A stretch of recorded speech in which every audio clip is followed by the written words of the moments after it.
शुरुआत हम चाहेंगे कि शिक्षा मंत्री गोविंद सिंह डोटासरा जी के संबोधन से हो। सर, स्वागत है आपका। आपको सुनना जरूर चाहेंगे हम अभी सबसे पहले, और इसके बाद कड़ी शुरू होगी सवालों की। शुक्रिया।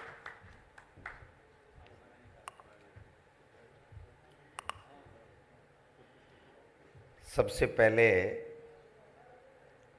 मैं इस कार्यक्रम में माननीय जगदीश चंद्रा साहब का धन्यवाद देना चाहूँगा कि यह अवसर हम सब लोगों को प्रदान किया।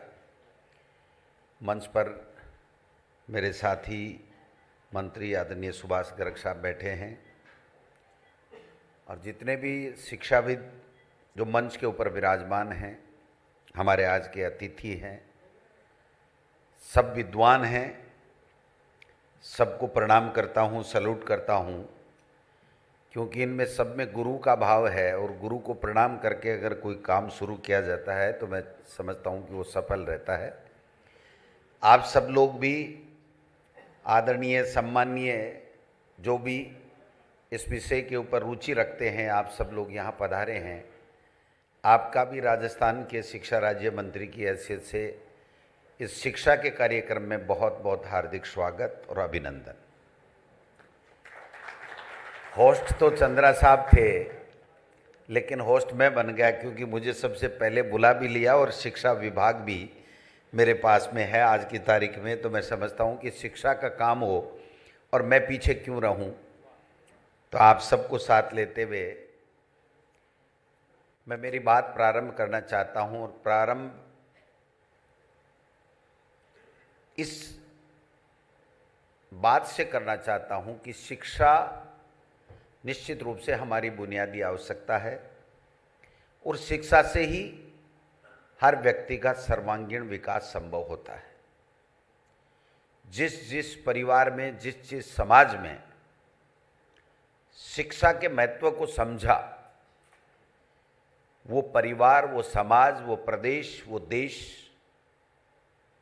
तरक्की के रास्ते पे तेज गति से बढ़ा है।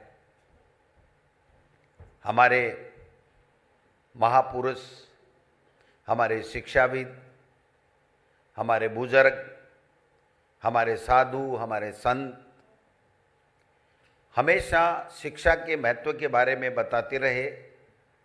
और सबसे बड़ी अगर किसी का योगदान रहा तो हमारे साधु संतों महापुरुषों के साथ साथ हमारे अभिभावक, माता पिता, गार्जियन, जिनकी एक सोच कि मैं मेरे बेटे को, मेरे परिवार के बच्चे को पढ़ाऊं, उसको शिक्षा दिलाऊं। और वो उस ज़माने में जब कोई सुविधाएं नहीं थी। आज आप देख सकते हैं पैसा आदमी के पास में है, आमदनी ठीक हो गई है, इतनी जानकारियाँ आप ले सकते हो, कहाँ किसको कहाँ पढ़ाना है, पढ़ाने से क्या फ़ायदा है, कौन सी फैकल्टी में जाना है, किस सेक्टर में जाना है। आपको ज्ञान देने वाले, आपको बताने वाले हजारों मिल जाएंगे। लेकिन एक ज़माना था जब जानते नहीं थे। माँ बाप, बच्चा 10वीं में भी पढ़ता था तो कहता था भाई कौन सी पढ़ता है, मेरे को पता नहीं, फलानी स्कूल में जाता है। जब उसको पूछा जाता था कि बेटा क्या कर रहा है, क्या पढ़ रहा है, कौन सी पढ़ रहा है, पता नहीं, क्या पढ़ रहा है पता नहीं, रिजल्ट क्या आया पता नहीं।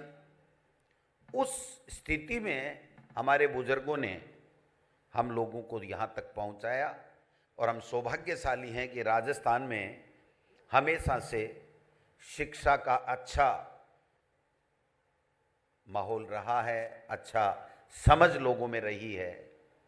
लेकिन आज जब हम वर्तमान की बात करते हैं तो वर्तमान में आप समझ सकते हैं कि हम एक ऐसे संकट के दौर पे गुजर रहे हैं जिस कोरोना काल में अगर सबसे ज़्यादा कहीं कोई चीज़ प्रभावित हुई तो हमारा बच्चा, उसकी एजुकेशन। और जब बच्चा और एजुकेशन प्रभावित हुआ तो निश्चित रूप से उसका माँ बाप, उसका परिवार, उसका प्रदेश, उसका समाज पूरी तरीके से प्रभावित हुआ। हम सबके लिए चैलेंजिंग था ये समय। मेरे जैसे व्यक्ति को, मैं एक शिक्षक का बेटा हूँ, मैं अपने आप को बहुत भाग्यशाली मानता हूँ कि मैं शिक्षक के घर में जन्मा। और मुझे सौभाग्य से आप सबके आशीर्वाद से माननीय मुख्यमंत्री जी ने शिक्षा राज्य मंत्री का दायित्व इस मंत्रिमंडल में दिया। निश्चित रूप से चैलेंजिंग डिपार्टमेंट है,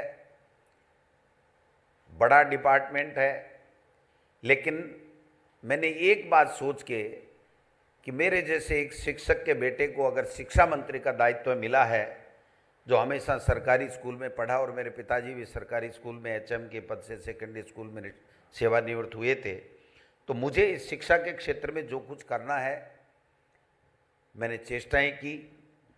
कितना सफल रहा कितना असफल रहा मेरे ध्यान में नहीं है, लेकिन आज का जो विषय है मैं समझता हूं कि वो मुख्य विषय यही है कि आज जब इस ऐसे समय में हमारे सामने जो शिक्षा को कैसे संभालें, कैसे हमारे बच्चों को हम एजुकेशन दें, कैसे आगे बढ़ाएं, ये हमारे सबके लिए चैलेंज है। और उस विषय के ऊपर अगर हम अपनी बात करते हुए अगर हम कोई समाधान खोजें जिससे कहीं आगे निकल कर के हम बच्चों को कुछ दे पाएँ, तो मैं समझता हूँ इस वर्कशॉप का बहुत अच्छा रिजल्ट रहेगा और सार्थकता तभी रहेगी।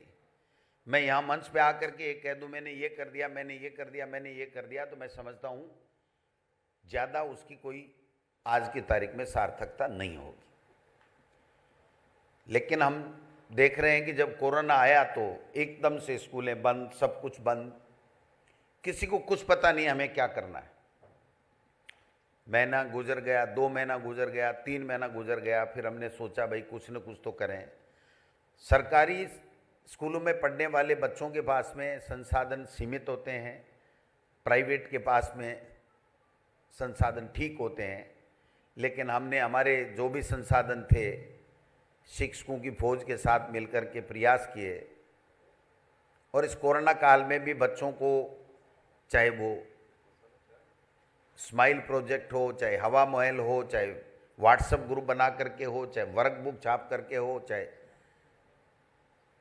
दूसरे यूट्यूब के माध्यम से स्टूडियो में जो भी चैप्टर थे उनको तैयार करवा करके उनको यूट्यूब के माध्यम से देने की बात हो, चाहे भारत सरकार से टेलीविज़न और रेडियो जो हमारे भारत सरकार के उपक्रम हैं जिन पे हमारा अधिकार है, जिसका उपयोग हमें करना चाहिए, हमने भारत सरकार को चिट्ठी भेजी, प्रयास किए, थोड़ा बहुत शुल्क भी दिया। बोले साहब मंत्री नहीं बोल पाएंगे, मुख्यमंत्री क्लास से पहले इस प्रोग्राम को लॉन्च करने से पहले नहीं बोलेंगे। मैंने कहा कोई ज़रूरत नहीं है, हमें तो इन बच्चों को पढ़ाना है। प्रयास सब किए, लेकिन मैं समझता हूँ वो पर्याप्त प्रयास हम नहीं कर पाए जो हमारे बच्चों के लिए हम कर सकते थे। आज हमारे लिए सबके लिए चैलेंज है। चैलेंज इस दिशा में है कि एजुकेशन पॉलिसी भारत सरकार ने हमको नहीं दी। 1986 में राजीव गांधी जी ने एजुकेशन पॉलिसी लेकर के आए थे, अच्छी पॉलिसी थी। जवाहरलाल नेहरू जी विश्वविद्यालय अनुदान आयोग बनाया, उन लोगों की सोच थी कि हम शिक्षा को कैसे आगे बढ़ाएं। लेकिन मोदी जी ने भी एजुकेशन पॉलिसी लाए, मैं स्वागत करता हूं, कोई दिक्कत नहीं है। अगर किसी के पास समय के बदलाव के साथ में कोई विजन होता है तो वो रखना चाहिए, उसका लाभ हमारे देश के लोगों को कैसे मिले। लेकिन एक सबसे बड़ी कमी खामी जो एजुकेशन पॉलिसी कोई भी हो, चाहे एजुकेशन पॉलिसी हो चाहे दूसरी हो, उसमें ये होती है कि सरकारें पॉलिसी तो बना देती हैं, लेकिन उस पॉलिसी को इम्प्लीमेंट करने के लिए उनके पास में कोई संसाधन नहीं दिया जाता। अगर भारत सरकार ने एजुकेशन पॉलिसी हमको दी और उस एजुकेशन पॉलिसी पे अगर हमको चलना है, उसको इम्प्लीमेंट करना है और फूटी कोड़ी अगर नहीं है, तो ऐसी पॉलिसी से हम हमारे बच्चों को लाभ नहीं दिला पाएंगे।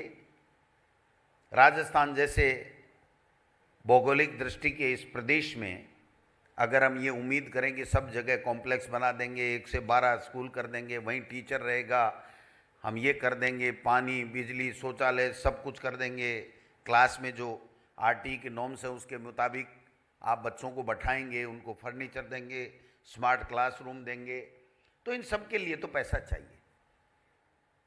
एक विषय हमेशा इस कोरोना काल में आया कि साहब सरकारी स्कूलों में बच्चों के पास में किसी के पास स्मार्टफोन नहीं है, किसी के पास नेट की प्रॉब्लम है, नहीं है, तो अब आप क्या करोगे? तो मैंने कहा भाई देखो, ये आप अच्छा मानो चाहे बुरा मानो, ऐसा कोई जादू की छड़ी हमारे पास में नहीं है कि हम सबको तो नेट उपलब्ध करा देंगे, सबको स्मार्टफोन दे देंगे, सबको पढ़ा देंगे। फिर ये विकल्प भी नहीं है। ये इमरजेंसी की बात हो सकती है कि हम ऑनलाइन से पढ़ा दें, लेकिन अगर ऑनलाइन ही सब कुछ है और ऑनलाइन से ही पढ़े तो हमारे बेटे फिर अमेरिका में, जर्मनी में क्यों जाएंगे? क्यों जा रहे हैं वर्षों से? वहाँ तो सिस्टम है ऑनलाइन का और यहाँ भी इतना तो हो गया। लेकिन क्लास में जाना, स्कूल में जाना, बच्चों के साथ में पढ़ना, टीचर से रूबरू होना, ये एक अलग चीज है, वही वास्तव में शिक्षा है। लेकिन उसको इस कोरोना ने बहुत ही प्रभावित किया, परेशान किया, और हम सबको सोचने के लिए मजबूर होना पड़ा कि थोड़ा बहुत चेंजिंग हमें कुछ न कुछ करना चाहिए, संसाधन हमको जुटाने चाहिए, जिससे जो परिस्थितियां निर्मित हों उसमें परिस्थितियों में हम लोग कैसे कर पाएं। हमने कई प्रोजेक्ट बना करके भारत सरकार को भेजे, लेकिन वहाँ से 00 लिख के आया बजट का। सिविल वर्क में भी हमने भेजे, 00 लिख के आया, रुपीज 00। तो अब कहाँ जाएं, क्या करें? हमारी अपनी परिस्थिति है। मेरा ऐसा मानना है कि जब तक जीडीपी का 6% आप एजुकेशन के लिए नहीं करोगे, तब तक वो एजुकेशन को उन ऊंचाइयों पे नहीं ले जा सकते जो हमको ले जाना चाहिए। 70 साल बाद में भी अगर हम ये सोचें कि कोरोना 12 महीने रहा और बच्चे 12 महीने भेड़ बकरियां चराते रहे या खेलते रहे या घर पे बैठे रहे, तो मैं समझता हूँ कि ये हमारी सबकी कमजोरी है, एक की नहीं, सबकी कमजोरी है, उसमें हम भी शामिल हैं। लेकिन जो परिस्थितियां हैं वो सबके सामने हैं। हम लोग परेशान भी हुए, चिंतित भी हुए। अभी जाकर के वापस स्कूलें खुली हैं, उसको कैसे हम लोग कवर कर पाएंगे। लेकिन हमने थोड़ा बहुत इसको समझ करके चेंज किया कि भाई कल को 4 महीने पढ़ाया, फिर अगर आ गया और प्रमोट कर दिया तो फिर प्रमोट का क्या मतलब हुआ, आप बताइए। मैं समझता हूं ये हमारी मजबूरी थी कि हम प्रमोट करते, मन नहीं था। केवल बच्चे को 1 महीने पढ़ा दिया या घर ऑनलाइन पढ़ा दिया और फिर उसको प्रमोट कर दिया, पीछे के नंबर देख करके नंबर दे दिए। ये बच्चे का सही मायने में विकास नहीं है, लेकिन मजबूरी थी।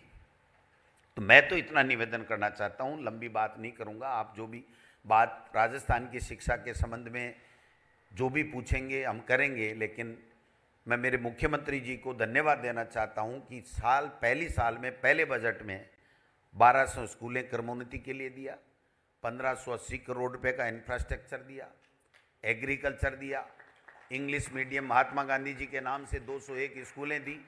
201 स्कूलों में 73,000 बच्चे पढ़ रहे हैं, लॉटरी से एडमिशन हो रहे हैं। वही संसाधन हमारे पास में, उसी को जैसे तैसे करके हमने जचाया। आज 25,000 से लेकर के 1 लाख रुपए तक की प्राइवेट स्कूल में फीस देने वाला अभिभावक हमारी सरकारी स्कूलों में 75,000 बच्चों को फ्री में पढ़ा रहा है। मैं समझता हूं जो थोड़ा बहुत वातावरण हम दे सकते थे, आज जिस गांव में भी मैं जाता हूं, पहले शिक्षा विभाग में ट्रांसफर की बात होती थी, आज मुझे खुशी है ये कहते हुए कि हमारी 2.5 साल के बाद में ट्रांसफर के से ज़्यादा अंग्रेजी माध्यम की स्कूलें आप खोल दीजिए, ये बात चर्चा में होती है। जहां मुख्यमंत्री जी जाते हैं कि साहब Mahatma Gandhi English medium school खोल दीजिए, हम हमारे बच्चों को पढ़ाना चाहते हैं। और मुझे खुशी है कि कई IAS, डॉक्टर, इंजीनियर, बड़े बड़े व्यवसायियों ने हमसे कहा आप सिफारिश कीजिए हमारे बच्चे का महात्मा गांधी इंग्लिश मीडियम में एडमिशन हो जाए। तो वातावरण को तो हमने थोड़ा बहुत चेंज किया है, लेकिन ये पर्याप्त नहीं है। पर्याप्त तब होगा जब संसाधन हमको पूरे मिलेंगे। हमने सिलेबस को भी थोड़ा बहुत कम किया। हमने ये भी किया है कि महीने की महीने टेस्ट लेंगे, जिससे अगर परीक्षा के समय दोबारा अगर ऐसी ईश्वर नहीं करे अगर विपदा आ जाए, दोबारा स्कूलें बंद हो जाएं, सब कुछ हम परीक्षा नहीं ले पाएं, तो हम कम से कम उस बच्चे का एनालिसिस तो कर सकें, उसके मार्क्स तो दे सकें हम कि किस तरीके से किस डिग्री का वो बच्चा है, कौन कितने कैपेबिलिटी उसमें है, ये तो दे सकें। तो धीरे धीरे हम लोग चेंज कर रहे हैं, माहौल को चेंज कर रहे हैं, अच्छा वातावरण बना है। और हिंदुस्तान में क्वालिटी एजुकेशन में कहीं हम 13 नंबर पे थे, आज सौभाग्य से हम 2 नंबर पे हैं। जो पीजीआई के जो हमारे इंडेक्स है उसमें हम लोगों ने अब की बार पिछले साल 20 अंकों का उछाल लेकर के B+ में हम लोग आए हैं। जो दिल्ली मेट्रोपॉलिटन सिटी है, जो इतना प्रचार प्रसार कर रही है, पता नहीं कितने ऐड देते हैं और देते हैं, और पहले से अब अच्छी इंफ्रास्ट्रक्चर है, स्मार्ट क्लासेज वहाँ पहले से हैं, उनके बराबर अगर हम आज आए हैं तो मैं समझता हूँ कि आप सब लोगों का आशीर्वाद, आप सब लोगों का सहयोग। लेकिन जो सबसे बड़ी आवश्यकता, जो सबसे जरूरी हमारे लिए है, वो एजुकेशन है, बच्चों की स्वास्थ्य और एजुकेशन। तो उसमें ये पर्याप्त नहीं है। मैंने भारत सरकार में जब मीटिंग हुई थी तो मैं गया था, मंत्री महोदय से मैंने निवेदन किया था कि जब यूपीए की सरकार थी तो 90-10 का रेशियो था, 90% सेंटर देता था, 10% स्टेट देते थे, तो वो अफोर्ड कर लेते थे और इंफ्रास्ट्रक्चर वगैरह डेवलप हो जाता था, हम संसाधन जुटा लेते थे। आज 60-40 का रेशियो कर दिया, हम 40% ला नहीं सकते। घर घर नल पहुंचा रहे हो, 50% सेंटर दे, 50 स्टेट दे, घर घर नल पहुंचाना है, पानी जरूरी है लेकिन दे नहीं सकते। रोड्स में सब पीपीपी मोड पे सब टोल लग गए, तो टोल में रोजाना जेब कटती है, लोग परेशान होते हैं, वो कहते हैं साहब ये क्या कर दिया। तो ऐसी चीजें आकर के जब रुक जाती हैं तो मैं समझता हूं कि केंद्र सरकार, जीएसटी आने के बाद में सब कुछ मालिक केंद्र सरकार हो गई, स्टेट गवर्नमेंट के पास में कुछ भी नहीं बचा। उनको तो यूं करना पड़ता है, दे दो महाराज, दे दो महाराज, आंखें नरम हो जाएं तो दे देते हैं, और आंखें लाल हो जाएं तो इसको बिल्कुल नहीं देना, तो नहीं देना, नहीं देना। तो मैं समझता हूं कि ये हमारे सबके लिए चैलेंजिंग है, लेकिन फिर भी मैं आपको विश्वास दिलाना चाहता हूं कि राजस्थान में जो आशा और अपेक्षा आप लोग कर रहे हैं, उस दिशा में माननीय मुख्यमंत्री जी के नेतृत्व में राजस्थान काम कर रहा है, शिक्षा विभाग काम कर रहा है। हम खेल के लिए, मैं सबसे पहले जब बना तो मुझे एमपी इलेक्शन की आचार संहिता लगने वाली थी, मेरे अधिकारियों ने कहा साहब पीएबी का प्रोजेक्ट भेज रहे हैं हम, आपको बताना था। मैंने कहा बताने से काम चल जाएगा या थोड़ा बहुत दिखा भी दोगे? बोले सर अब तो कहाँ दिखाएंगे, आज तो भेजना ही है। मैंने कहा भाई आपको भी लग रहा होगा ये गांव का आड़ू आदमी है, इसको क्या पता होगा, लेकिन 2-4 चीज़ें मेरी भी आप शामिल कर लेना। हाँ बोले बता दो साहब, वो तो शामिल कर लेंगे। मैं सही कह रहा हूँ चंद्रा साहब, मेरे से झूठ बोला नहीं जाता, और झूठ बोलता हूँ तो फिर याद नहीं रहता, दोबारा पता नहीं कहाँ क्या बोल जाऊँ, इसलिए मैं बोलता ही नहीं। और पहले क्लाइंट के कहने से पैसे ले लेके खूब 19 साल तक झूठ बोला, इसलिए मुझे अब जरूरत नहीं है, मेरा बैकलॉग पूरा हुआ है, तो मुझे कोई दिक्कत नहीं है। तो मैंने कहा भैया देखो 2-4 चीज़ें तुम करो जो मेरे दिल और दिमाग में है, और मैं एक शिक्षक का बेटा हूँ, मैं चाहता हूँ ये चीज़ होनी चाहिए, गाँव का आदमी हूँ। बोले क्या साहब? मैंने कहा देखो, एक तो सरकारी स्कूल में एनुअल फंक्शन क्यों नहीं मनता, और सरकारी स्कूल में एनुअल फंक्शन मने, इसके लिए आप चाहे नॉमिनल 2-5-10 हज़ार रुपये दे दो, लेकिन उसके लिए कम से कम सरकारी कार्यक्रम होगा तो वो होगा, गांव के लोग आएंगे, और उसमें आप एक एलुमनाई को और जोड़ो कि जो जिस स्कूल में जिस समय में पढ़ा है उसको सबको पता लगा कि उस गांव के लोगों को बुलाओ और उससे फ़ायदा हो जाएगा। उन्होंने कहा साहब इसमें तो कोई दिक्कत नहीं, हम जोड़ देंगे, इसमें तो कोई ज़्यादा बड़ी बात नहीं है। मैंने कहा फिर छोटे बच्चों के लिए आप बाल मैगजीन के लिए कुछ पैसा लेकर के आओ, खेल के लिए कुछ स्टेडियम ट्रैक बनाने का काम करके लाओ, जिससे ट्रैक में बच्चे दौड़ेंगे और बड़े बुजुर्ग भी, माँ बाप भी साथ में सुबह दौड़ लेंगे तो उनका स्वास्थ्य भी ठीक रहेगा, बच्चे फौज में हो जाएंगे, पुलिस में हो जाएंगे। ये भी आप लेकर के आओ। मुझे बताते हुए खुशी है कि मैंने जो 4-5 चीज़ें बताई वो चारों पांचों में हमें थोड़ा थोड़ा पैसा मिला और भारत सरकार ने उसको अप्रिशिएट भी किया। और मैं आपको बताते हुए मुझे बड़ा हर्ष हो रहा है कि 100 करोड़ रुपए हम उस एनुअल फंक्शन के माध्यम से प्राइवेट लोगों से, भामाओं से जुटा पाए। हमने साला दर्पण पे एक एक एंट्री की, 100 कुर्सी दे रहा है 100 कुर्सी की एंट्री कर दो, कमरा दे रहा है कमरे की कर दो। एक भामाशाह तो कोई ताराचंद कुमाऊं अलवर में 10 करोड़ रुपए पूरे स्कूल ही अपने पिताजी के नाम, माताजी के नाम दे करके चला गया। उत्तर प्रदेश का एक पूर्व डीजीपी रहा हुआ है, यहाँ से पढ़ा था, वहाँ से लोग आया। जब दोबारा एनुअल फंक्शन को हमने एलुमनाई से जोड़ के ढंका करने की चेष्टा की, तब ये कोरोना महाराज दोबारा आ गया। तो इस महाराज से कैसे बचें, बच्चों को कैसे बचाएं, कैसे शिक्षित करें, हम सब के लिए चुनौती है। मैं समझता हूं कि हमारे जो भी विद्वान जो बैठे हैं, शिक्षाविद बैठे हैं, इन सब के जो भी सुझाव होंगे, मैं मेरे एक व्यक्ति को छोड़ के जाऊंगा, माफ़ी चाहता हूं, मुझे एक कार्यक्रम में और जाना, मुझे पता नहीं था इतने इतने बड़े लोग आ रहे हैं, नहीं तो मैं उस कार्यक्रम को निरस्त कर देता।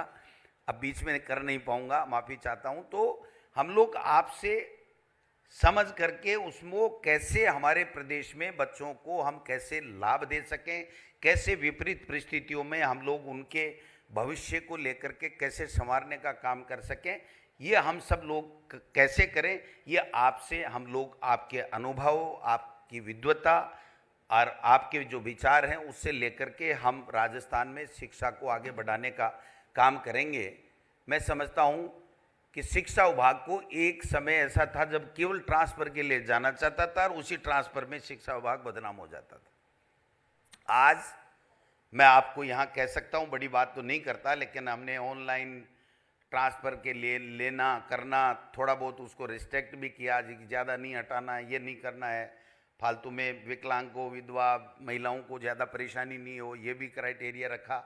मैंने तो ट्रांसफ़र की पॉलिसी बना के 8 महीने पहले आगे भेजी, लेकिन आप वो देखिए जैसा जैसा समय बनता है, सबके पॉलिटिक्स में विचार बनते हैं कि हाँ कर दो तब तो होता है, नहीं तो अकेले बेचारे मुख्यमंत्री जी कहाँ से आगे इसको बढ़ाते हैं।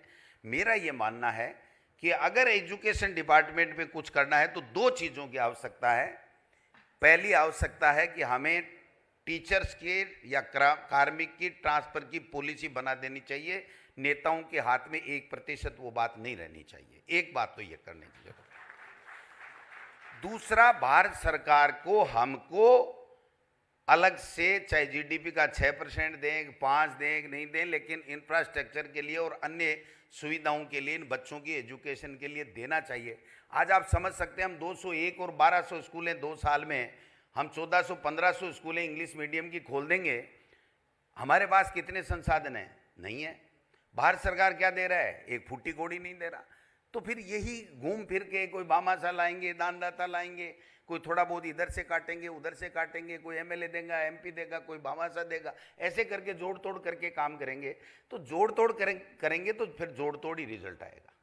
तो जब तक भारत सरकार इसमें ढंग से पैसा नहीं देगी या पॉलिसी नहीं बनेगी, अभी माननीय मुख्यमंत्री जी ने ये कहा है, बजट में कहा कि हम कृषि के ऊपर अलग से बजट पेश करेंगे। एक दिन ऐसा भी आए मेरे जिंदा रहते रहते कि इस एजुकेशन के लिए भी अलग से बजट पेश हो, तब जाकर के सही मायने में हम इस एजुकेशन का इन आने वाली पीढ़ी का भला कर सकते हैं। वरना तो देखो सबने किया, हमने भी किया और हमारे बाद में आने वाले भी करेंगे। तो चंद्रा साहब, आपने मौका दिया। मैं तो छोटी बुद्धि का आदमी हूँ, मैं ज़्यादा समझता नहीं हूँ, लेकिन मैं इसी माहौल में रहा हूँ। मेरी धर्मपत्नी टीचर है, मेरी बहन है, मेरे पिताजी रहे, मेरे जितने रिश्तेदार हैं, और जिस कॉलोनी में मैं रहता हूँ ना, हर तीसरे घर में प्रिंसिपल है। टीचर तो हर घर में ही है, 4 भी हैं। मेरी बड़ी सिस्टर है वो टीचर, बहनोई टीचर, उसका एक बेटा वो व्याख्याता, उसकी धर्मपत्नी व्याख्याता, उसकी बड़ी बेटी टीचर 2nd ग्रेड, मेरे खुद के छोटे बहनोई जो 2 ही सिस्टर हैं वो आईआईटी में प्रोफेसर। मतलब मेरे तो चारों तरफ ही शिक्षा ही शिक्षा है।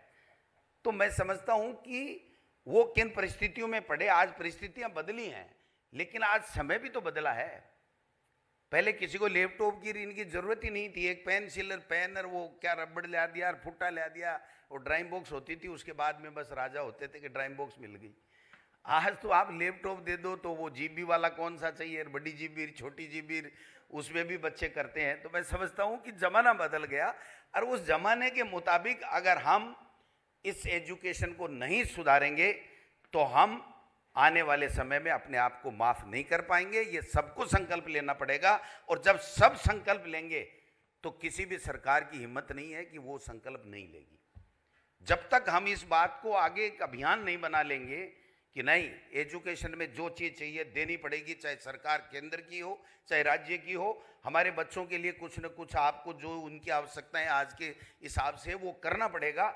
ये बात अगर हम करने लग जाएंगे, जैसे बेचारे किसान बैठे हैं ना 10 महीने से, कोई सुन रहा है क्या? मोदी जी मन की बात तो लंबी चौड़ी कर रहे हैं, लेकिन उन किसानों की मन की बात नहीं सुन रहे। तो मेरा कहने का मतलब है, जब तक हम इन बच्चों को, क्या बच्चा पहली दूसरी तीसरी पांचवी का बच्चा क्या समझेगा कि मेरे को क्या चाहिए क्या नहीं चाहिए, मेरा भविष्य क्या होना चाहिए, मुझे कहाँ पढ़ना कहाँ नहीं पढ़ना, वो नहीं जानेगा। लेकिन कम से कम हम तो जानते हैं ना कि आज आने वाला समय कैसा है, हमारे बच्चों को कैसी एजुकेशन देनी चाहिए। मैं जहाँ भी बैठता हूँ मुझे लगता है, मेरे बच्चों को कहता हूँ भाई मैं तो फेल हूँ, बोले क्यों? मैं कि यार मेरे अंग्रेजी नहीं आती। तो आप समझ सकते हैं कि अंग्रेजी नहीं आती, इसमें आदमी इतना कितना अपने आप को महसूस करता है कि यार अंग्रेजी तो आनी चाहिए। तो आज जब 70 साल आज़ादी को हो गए, तो हमारे गरीब के बेटे को, किसान के बेटे को, दलित के बेटे को, माइनॉरिटी के बेटे को, छोटे व्यापारी के बेटे को, उसको अंग्रेजी क्यों नहीं आनी चाहिए और उसको अंग्रेजी पढ़ाने की व्यवस्था फ्री में जब कानून आ गया यूपीए सरकार के समय, तो उसको क्यों नहीं होनी चाहिए? ये हमारे लिए चैलेंज है। और जो कोरोना है उसमें हम कैसे उभरे, ये हमारे लिए चैलेंज है। इस चैलेंज को हम सब लोग कैसे पार करेंगे? आप जैसे लोगों के विचार सुनेंगे, देखेंगे, सरकार से जो बन पड़ेगा, जो सीमित संसाधन है उसका प्रयोग करेंगे, और ज़रूरत पड़ी तो भारत सरकार से आग्रह भी करेंगे, और आग्रह से नहीं मानेंगे तो टकराव का रास्ता भी अपनाएंगे, लेकिन इन बच्चों के साथ में न्याय करेंगे। इन्हीं शब्दों के साथ आपने चंद्रा साहब बुलाया, आपका बहुत बहुत धन्यवाद। जय हिंद, जय भारत। एक ऐसे परसा मदेरणा हुआ करते थे स्वर्गीय दातो सर जी, ध्यान है, कानून उनके हाथ पे लिखा रहता था, मात्र 10 मात्र हुआ करते थे। उसी विरासत को आप लोग आगे बढ़ा रहे हैं कि विषय पे पकड़ जिसे कहते हैं। तो ज़्यादा कुछ नहीं कहता हूँ, आप दोनों का आभार व्यक्त करता हूँ। आपको काफ़ी समय हमने रोका, अब केवल 10 मिनट और कि बस एक डिबेट चालू हो जाए, थोड़ी सी इनका मनोबल बना रहेगा वाइस चांसलर का। तो थोड़ी सी देर में फिर आपको मैं प्रस्थान के लिए छोड़ के आऊँगा। तो केवल 10 मिनट ज़्यादा जो है ना, तो आप लोग प्लीज़ रहें। Thank you so much.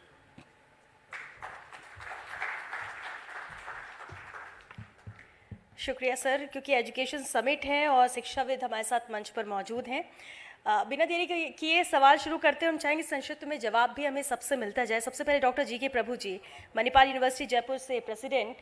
Sir, आपकी राय में नई शिक्षा नीति का भारतीय शिक्षा प्रणाली में आखिर क्या प्रभाव पड़ेगा? सभी को नमस्कार। सर, आज थोड़ा मैं हिंदी में बोलने का थोड़ा प्रयास करूंगा और थोड़ा हिम्मत भी करूंगा सर। कुछ गलती है तो जरूर माफ करना। ओके, ये नेशनल एजुकेशन पॉलिसी अभी हमारा देश में आ गई। मंत्री जी ने बोल दिया कि इम्प्लीमेंटेशन चैलेंजेस सिर्फ हमारे पास है। मेरे ख्याल से एक 4 पॉइंट इसमें मैं लेना चाहता हूँ आज। पहले एक कॉम्पिटेंट करिकुलम हमको चाहिए। कॉम्पिटेंट, एक बार देख लीजिए कि इंजीनियर होने के बाद एक कॉम्पिटेंट इंजीनियर बन सकता है क्या? आज हम पढ़ाते हैं कि लॉ, एक कॉम्पिटेंट लॉयर है। सो इसीलिए पहला एक कदम हमारा नेशनल एजुकेशन पॉलिसी में एक हमारा एक ऑप्शन भी है। अभी एक अपॉर्चुनिटी हमको मिल गया कि एक कॉम्पिटेंट करिकुलम बनाने के लिए, नंबर 1।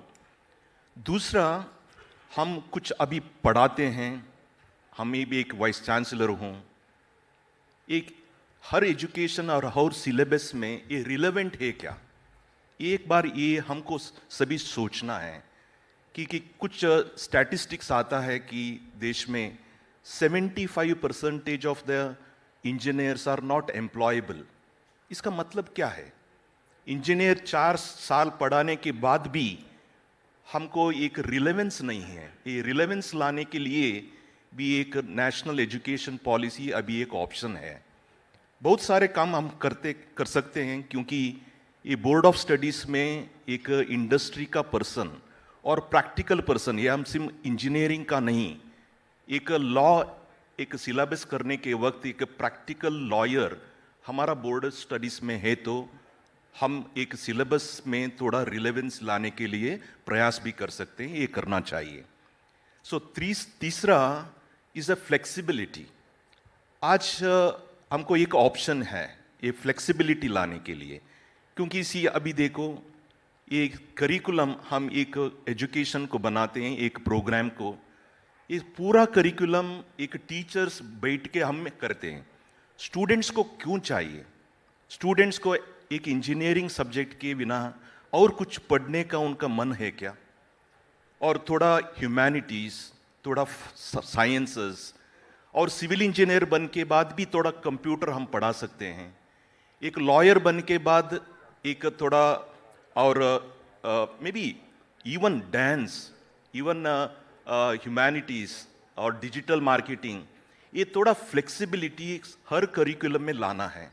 सो ये डिबेट करने के बाद कुछ लोगों ने बोला ये वाइस चांसलर क्या है, सो ये थोड़ा दिमाग में कुछ हो गया है क्या. सो मेरे ख्याल से सर ये फ्लेक्सिबिलिटी आने के वक्त हर एक डिग्री में हम फाइनेस्ट बन सकते हैं. ये सिर्फ इंजीनियर नहीं, फाइन इंजीनियर बना सकते हैं, सिर्फ डॉक्टर नहीं, फाइन डॉक्टर्स बना सकते हैं.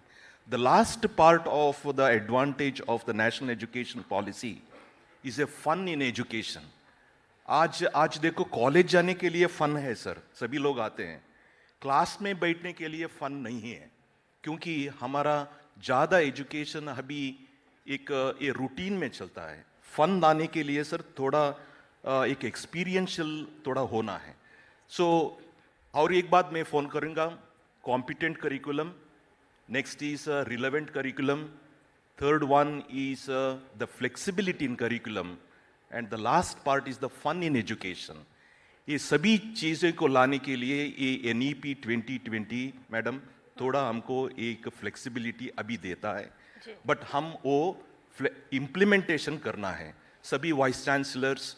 सो मेरा ख्याल से सर हम सभी वाइस चांसलर इकट्ठे करके एक करिकुलम कॉन्क्लेव करना है. कैसा करना है, सभी लोगों का एक फ्लेक्सिबिलिटी देने के लिए एक रिसोर्सेस नहीं है. रिसोर्सेस नहीं है तो हमारा कुछ रिसोर्सेस है, हम दूसरा यूनिवर्सिटी को दे सकते हैं. आप हमारे सब कुछ रिसोर्सेस है तो हम भी शेयर कर सकते हैं.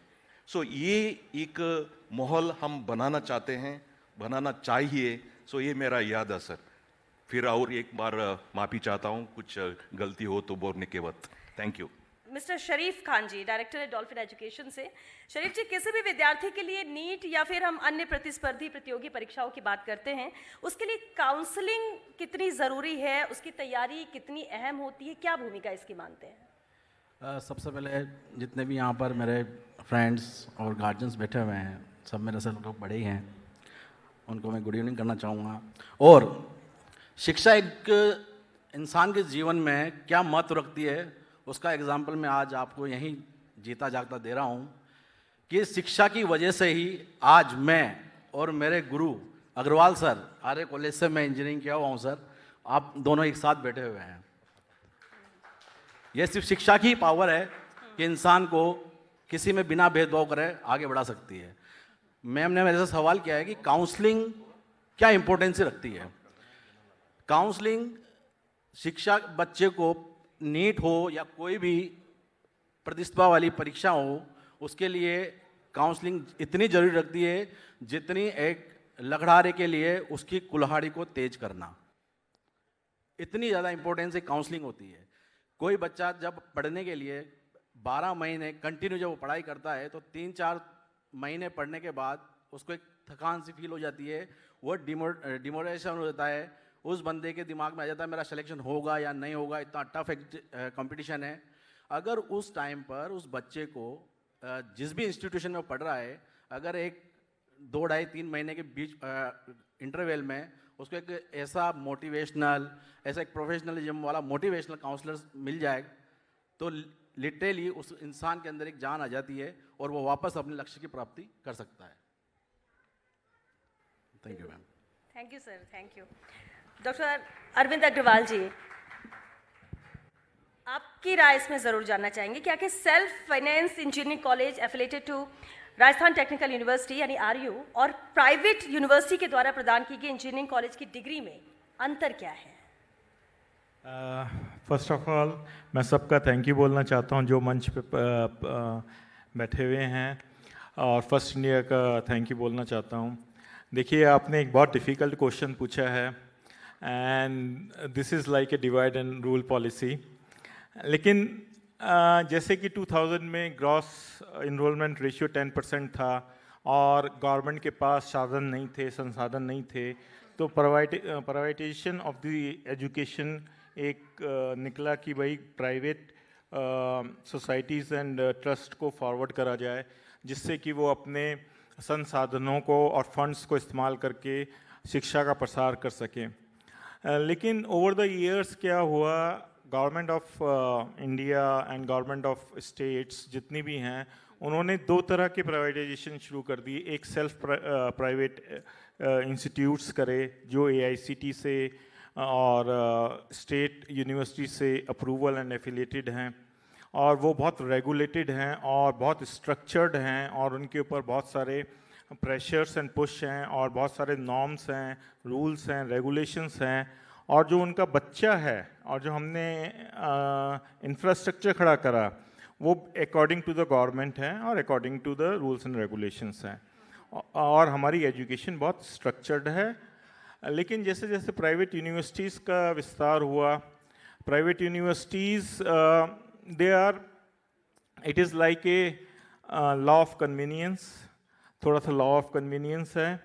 और एक क्लास का भी फ़र्क है कि the cost of the degree is very high in private university. Self finance private engineering colleges की फीस स्ट्रक्चर्ड है, वो decided by government of Rajasthan है। प्राइवेट यूनिवर्सिटी अपनी फीसेस डिसाइड कर सकते हैं। तो एक क्लास का भी डिवीज़न हो गया जो कि नहीं होना चाहिए था। एजुकेशन में एक इलीट क्लास हो गई, एक हम लोग जो कैटर करते हैं वो इकोनॉमिकली क्लास में लो इकोनॉमिकल ग्रुप या मिडिल इनकम ग्रुप को कैटर करते हैं। हमारे पास जो विद्यार्थी आते हैं बहुत मेहनती होते हैं, उन्हें पता होता है कि education is the only way to move forward, and but private university की the cost is too high. And अगर रिटर्न ऑफ इन्वेस्टमेंट की बात करें तो 4 साल में जब प्राइवेट यूनिवर्सिटी की कॉस्ट 20 लाख रुपीज़ आती है और प्राइवेट इंस्टीट्यूशन की 4 लाख रुपए आती है, और जनरल प्लेसमेंट जो है स्ट्रक्चर है वो 5 से 7 लाख रुपए का है, तो रिटर्न ऑन इन्वेस्टमेंट की बात करें तो प्राइवेट इंस्टीट्यूट से जो बच्चे पास होते हैं self private finance private institute से, वो 1 ईयर में अपनी कॉस्ट निकाल लेते हैं एजुकेशन की। बट प्राइवेट यूनिवर्सिटीज़ में इट टेक्स 2 to 3 years और 4 years, and I always wonder कि जो बच्चा 20 से 30 लाख रुपए खर्च कर सकता है वो 4 से 5 लाख रुपए की नौकरी क्यों करेगा। तो वो जो इलीट क्लास का बच्चा है जिसका हाई इनकम ग्रुप से आया है, सोसाइटी में बेटर प्लेस्ड है, उसका IQ भी अच्छा है, उसकी 12th क्लास की एजुकेशन भी अच्छी है, लेकिन बिकॉज प्लेसमेंट का सैलरी स्ट्रक्चर अच्छा नहीं है, वो जॉब मार्केट में आता ही नहीं है। तो we are in a way losing the good resource. हम रिसोर्स को लूज़ करते हैं, कंट्री सफ़र करती है। तो there should be rationalisation, there should not be a division, equality होनी चाहिए। प्राइवेट सेक्टर को ओपन करा है एजुकेशन, तो एक इक्वलिटी होनी चाहिए, और रिसोर्सेज का आदान प्रदान भी होना चाहिए, रिसोर्सेज भी हमें प्रोवाइड करने चाहिए। और मैंने हमेशा देखा है कि private universities are taking and gaining because they are not ruled by certain, AICT से नहीं है, उनका अपना curriculum course and curriculum development है। वो बहुत कन्वीनियंट लॉ ऑफ, जैसे कहते हैं कि electricity passes through the least resistance, path of least resistance. तो स्टूडेंट को डिग्री जो मिलती है वो पाथ ऑफ लीस्ट रेजिस्टेंस से मिल जाती है, उसे ज़्यादा काम नहीं करना पड़ता, ज़्यादा पढ़ना नहीं पड़ता, ज़्यादा मेहनत नहीं करनी पड़ती, बट और उसे थर्ड पार्टी कभी भी वो नहीं करती है। हमारे यहाँ जैसे RTU है, वो एग्ज़ाम सेट करती है, हमारा सेंटर कहीं 3rd प्लेस होता है, कॉपीज़ कहीं और चेक होने जाती हैं। तो हमारे पास जो सर्टिफिकेशन और एजुकेशन है और जो क्वालिफ़िकेशन है राजस्थान टेक्निकल यूनिवर्सिटी की हैं, वो थर्ड पार्टी गारंटी करती है कि ये सही है, सच है, और एक तरह से सस्ती भी है। Education is affordable, but private universities में I personally believe education is not affordable, it is very costly, it is law of convenience, and there is a divide of class between the two private sectors. Thank you. मैं बताना चाहूँगा, मैं आपको पूरे भारतवर्ष में 16.5 लाख बच्चों ने इस साल नीट का एग्ज़ाम दिया है, और मेडिकल कॉलेज जो हिंदुस्तान में अभी 2021 काउंसलिंग में जाने वाले हैं वो लगभग 554 कॉलेज जाने वाले हैं जिसमें काउंसलिंग होएगी। इसमें 83,326 कुछ लमसम सीटें हैं जिसके लिए काउंसलिंग होगी। इतना टफ कंपटीशन एग्ज़ाम है। अभी बियानी सर से एक बात अच्छा लगा सुनकर काउंसलिंग के बारे में, तो मैं यही कहना चाहूँगा, पड़ोसी का बच्चा डॉक्टर बन गया, शर्मा जी का बच्चा डॉक्टर बन गया, चलो हमारे बच्चों को भी एलन भेज देते हैं, इसको भी डॉक्टर बनाते हैं। बस ये भाग मतलब होड़ा होड़ वाला काम चल रहा है। बच्चे को बिठा के 12th के बाद ये नहीं पूछा जाता कि बेटा तू करना क्या चाहता है। बच्चा कहीं भी इंस्टीट्यूशन में जाता है, वहाँ 1 साल 2 साल खराब करने के बाद पेरेंट्स को समझ में आता है चलो बच्चे का ऐसा नहीं होता है, तो उस टाइम पे क्या होता है, जो ये गिरोह अभी पकड़ने में आए हैं जितने भी, ये लोग इसी तरह के पेरेंट्सों को ढूंढते हैं जिनके बच्चे परफॉर्म नहीं कर पाते, और उनको ढूंढने के बाद ये उनके झांसे में आ जाते हैं। 2-5 लाख 10 लाख जो भी उनका अमाउंट लेके इनके लिए हम सीट दिला देंगे, ये कर देंगे। तो पेरेंट्स अपनी ही नहीं, अपने बच्चे का करियर ही दाव पे नहीं लगाते, वो अपनी लाइफ को भी उसमें दाव पे लगा लेते हैं। क्योंकि आपने देखा होगा अभी जितने भी ये बच्चे इसमें गिरोह में आए हैं, उनको खुद वो बोल रहा है, जो इनका सरगना था वो खुद ने बोला है कि एक लड़की का एडमिशन मैंने 2010 में कराया था और 2017 में उससे फर्स्ट ईयर क्लियर हुआ है। तो आप सोच सकते हैं ऐसे डॉक्टर बन के बाहर आएंगे तो आप और हमारे साथ क्या करेंगे। तो मैं ये कहना चाह रहा हूँ पेरेंट्स से, मेरी तरफ से ये है कि इन सब लोगों से आप बचिए। 2014 से जब से नीट आया है, गवर्नमेंट ने MCI के साथ जो पूरा का पूरा ट्रांसपेरेंसी सिस्टम बनाया काउंसलिंग का, उसे कोई ब्रेकआउट नहीं कर सकता। कितना भी कॉलेज में कोई भी किसका कॉलेज का खास हो, एक भी मेडिकल की सीट विदाउट काउंसलिंग वो अलॉट नहीं कर सकता। ये पेरेंट्स को समझ लेना चाहिए। आपके पास कितने अभी रिजल्ट आने वाला है, रिजल्ट आने के बाद पेरेंट्स के पास दुनिया भर से फ़ोन आएंगे, हम फलां कॉलेज में आपके 5 लाख दे दो, सीट बुक करा देंगे, ये कर देंगे, वो कर देंगे। आप किसी के भी झांसे में ना आए, ऐसा कुछ भी सिस्टम नहीं होता है। आपके बच्चे के जो मार्क्स आए उसी मार्क्स के अकॉर्डिंग आपको कॉलेज अलॉट होगा। इसमें ना तो कोई भी मिनिस्टर हो या किसी भी तरह का अधिकारी हो, कोई कुछ कर ही नहीं सकता। तो ये समझ लीजिए, अपने बच्चों को प्रॉपर तरीके से आप काउंसलिंग कराइए। काउंसलिंग के लिए थोड़ा सा मैं आपको बता देता हूँ, इंडिया में बहुत अच्छे मेडिकल काउंसलर्स हैं जो आज से नहीं पिछले 20 साल से अपना वर्क कर रहे हैं। आप उनसे संपर्क करिए और अपने बच्चे के जो मार्क्स आए उसके अकॉर्डिंग काउंसलिंग कराइए, उससे आपके बच्चे को अच्छा कॉलेज मिल सकता है। बाकी इन जैसे जितने भी दलाल जो लोग टाइप के होते हैं, इनसे बचिए, ये मैं आपके कहना चाहूँगा, जो मेरे पेरेंट्स के लिए संदेश। सर, क्योंकि सब इसकी जद में आते हैं, इस तरह के गिरोह फलते फूलते, और सबसे बड़ी बात ये है कि आप एडमिशन तो दिला दोगे, लेकिन आगे भविष्य बच्चे का क्या होगा। उससे अच्छा है कि उसे मेहनत की आदत डाले, 1 बार नहीं 2 बार नहीं, तीसरी बार में से ही वो निकल ही जाएगा। तो कम से कम पेरेंट्स को देखना चाहिए। इसी के लिए मैम पिछले जो डॉल्फिन एजुकेशन है 15 साल से वर्क कर रही है काउंसलिंग का ही, और अभी 2 साल पहले से हमने एक वर्क चालू किया था कि हमारे बच्चे की काउंसलिंग नहीं कर पाते, बच्चा हमारे पास नहीं पहुंच पाता, तो हमने एक उनके लिए प्ले स्टोर पे एक ऐप दिया है, बच्चा डॉल्फिन लाइव करके हमारी प्ले स्टोर है। ये प्योर मेडिकल बेस्ड ऐप है। अपनी काउंसलिंग बच्चा यहाँ से इजी वे में घर बैठे ले सकता है, उसे किसी के पास जाने की ज़रूरत नहीं है। यहीं से उसको सारे ऑप्शंस मिल जाएंगे, कौन से कॉलेज में जाना है, क्या करना है। चलिए, शुक्रिया शरीफ खान जी। अब आखिरी सवाल है डॉक्टर अरविंद अग्रवाल जी आपसे। जैसे कि आप प्राइवेट सेल्फ फाइनेंसिंग कॉलेज 20 साल से चला रहे हैं, तो आपको कंपैरिजन में IIT और प्राइवेट सेल्फ फाइनेंसिंग कॉलेज की डिग्री में फ़र्क क्या महसूस होता है, और जनता आखिर IIT की डिग्री को चाहती क्यों है इतना? Thank you madam. आज लगता है आपने मेरे को टारगेट कर रखा है सारे कंट्रोवर्शियल क्वेश्चन करने के लिए और डिफरेंशिएशन करने के लिए। फर्स्ट आपने प्राइवेटाइजेशन का डिवाइड एंड रूल करा, अब आप गवर्नमेंट एंड प्राइवेट सेक्टर का क्वेश्चन है।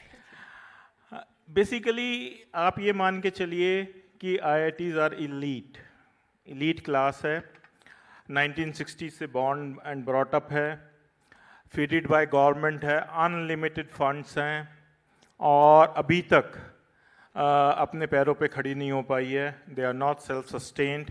अगर आप क्रिसल रेटिंग या रेटिंग में विश्वास रखते हैं और जब रेवेन्यू कम हो और खर्चे ज़्यादा हों तो डेफिसिट होता है and the rating would be D, मतलब आप फेल हैं। और सेल्फ प्राइवेट इंजीनियरिंग कॉलेजेस का मतलब है they are private but self finance, and government has not given single rupee to us for establishment of engineering college. और आज मैं ये आपको बताना चाहता हूँ, Arya group of colleges has 4 colleges in Jaipur only, and we are producing like 3,000 engineers per year, and IITs after the 75 years of independence are producing 10,000 engineers.